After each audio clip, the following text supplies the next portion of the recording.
What happens next in the UFC welterweight division? We've got Jorge Masvidal right now, and he seems to have all the chips and all the power and all the options. One of those options is Conor McGregor, if Conor McGregor is successful at beating Donald Cerrone. By the sounds of things, it doesn't sound like Conor McGregor is too interested. I've heard him talk more about Gaethje recently than actually going up to 170 and fighting Jorge Masvidal, however. I'm sure he would be open to that fight because it's a huge money fight to make. You've got Kamaru Usman looking for Jorge Masvidal as a title contender. Masvidal's got to be the first title contender who could easily get a title shot right now if he wanted it, but is instead choosing other options. I've never seen this before because he knows how much he can make. He's making championship wage. Why does he need to fight Kamaru Usman when he could make probably more money against Nate Diaz? That's another one of his options. Another one of his options, honestly, he has a lot to play around with, and Usman, of course, is the last option. It's all dependent on what Jorge Masvidal is going to do, so I think right now, Jorge Masvidal, if I had to pick one thing that's probably going to happen, it would most likely not be the Usman fight. I know he's trying to start some talk between him and Usman. That might well be what happens, but if Cerrone beats McGregor, Masvidal will take on Usman. If McGregor beats Cerrone, Masvidal will campaign for the McGregor fight. I guarantee you that. That's obviously what's going to happen here. And if I'm honest, in the meantime, we've got a bunch of other contenders in the welterweight division. And I'm not sure what they should do. But I'm going to give you my analysis on what I think should happen.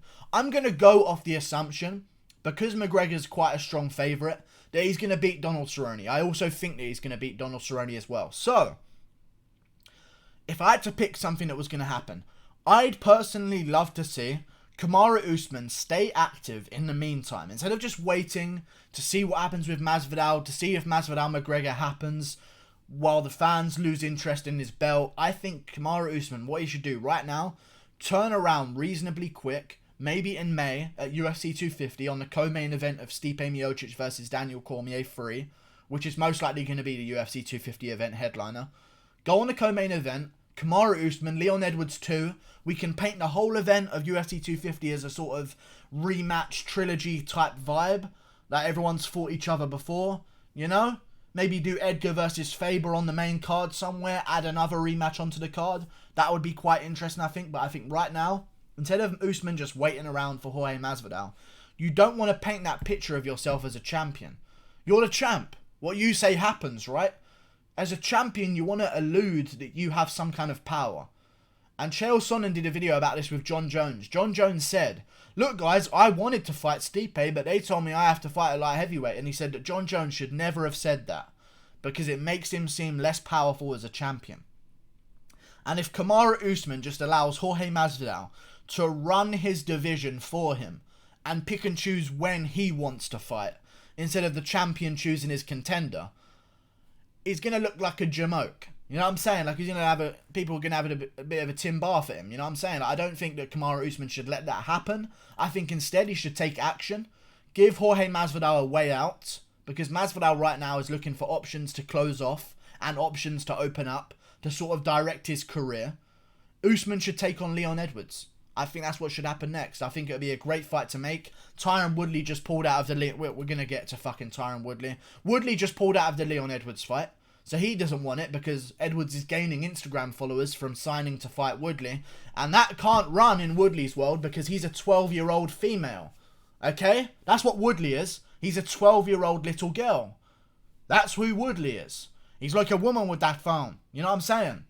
That's exactly who Woodley is. Kamaru Usman, Leon Edwards 2. Make it happen next. Jorge Masvidal, we keep around, see what happens. Does the Nate Diaz fight happen? I wouldn't mind it, honestly. It would mean that Jorge Masvidal would probably win. And it would be a great night of fights and a great night of views for my prediction videos that I'll most definitely be making a lot of for the Masvidal versus Nate Diaz bouts. I know Dustin Poirier has mentioned recently that he would like to face Nate Diaz on the co-main event of Masvidal versus Nick Diaz. I know that pay-per-view would sell like wildfire. I would love to see that pay-per-view. But Masvidal could also go with the Conor McGregor pick, because right now I feel like we're very clear on it's not going to be the Khabib rematch straight away if McGregor beats Cerrone at 170. It's most likely going to be one of Gaethje or Jorge Masvidal. And whichever one of Gaethje and Jorge Masvidal is willing to decline a potential title shot in the chances of fighting Conor McGregor and making more money, those are going to be the guys to get the fight. That's going to be the guy to get the fight. So we'll see what happens there. But in the meantime, I feel like we should have Leon Edwards, Kamaru Usman, Jorge Masvidal versus the winner of Conor McGregor, Donald Cerrone, if it's McGregor. And if it's not McGregor, then maybe the Nick Diaz bout can still happen. And we'll be sure to make that happen because that is an amazing fight to make. In the meantime, Tyron Woodley and Colby Covington are left out. Okay? They're left out right now. They're kind of sitting around. No one wants to hear from Woodley whatsoever anymore unless it's a fight announcement that he's actually... I don't want to be honest with you, I don't want to see Woodley's face unless it's through a gated fence. Okay? And that's the truth. He needs to be in the octagon the next time I see him. Otherwise, I'm going to be very annoyed if he's on his phone again like some fucking TikTok girl. Like that, Woodley should pursue a full career in TikTok, honestly. He's honestly a fucking disgrace right now. And I know people agree with me because I've had the responses. Okay?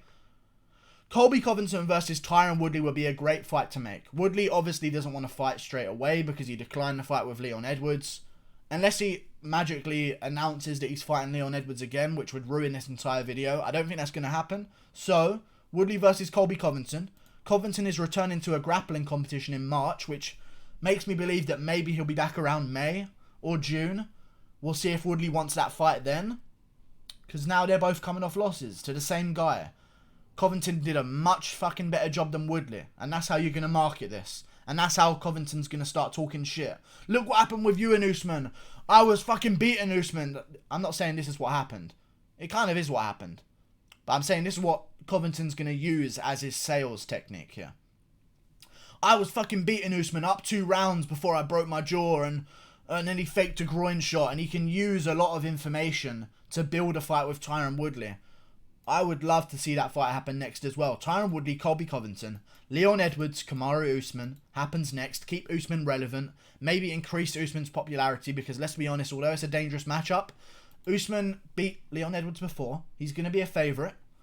We'll see if he can beat him again. I would most likely pick on Usman to win, honestly. So that would be an amazing fight. In the meantime, we've got Dos Anjos taking on Chiesa, which is an amazing bout. And I think the winner of Dos Anjos versus Chiesa should fight Stephen Wonderboy Thompson. I think that would be an amazing bout. If it's Dos Anjos, even better. If it's Michael Chiesa, again, a fresh matchup. I'd love to see that one as well. Damian Maia's taking on Gilbert Burns. You've got Nate Diaz sitting around. Maybe he takes on the Poirier bout. Maybe he gets a bout with Conor McGregor if McGregor loses to Cerrone. Who knows?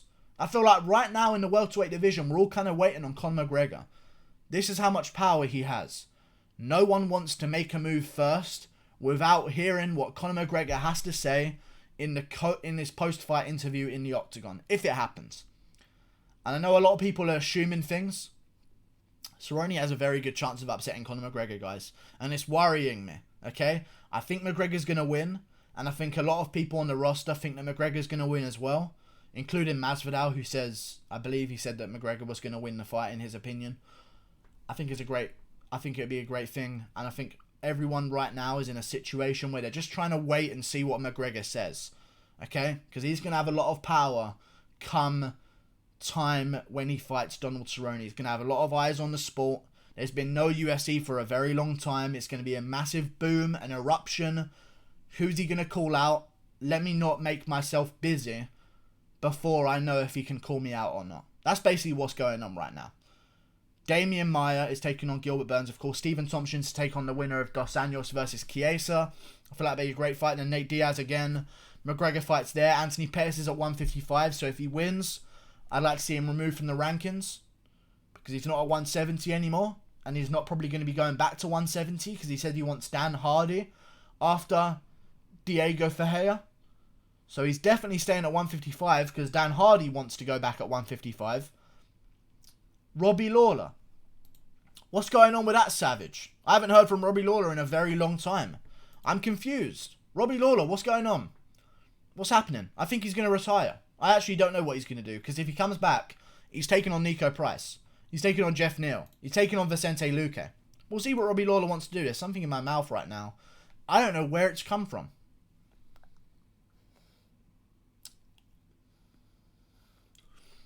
But it was very tasty. I don't know where it came from, but it was in my mouth and it tasted good.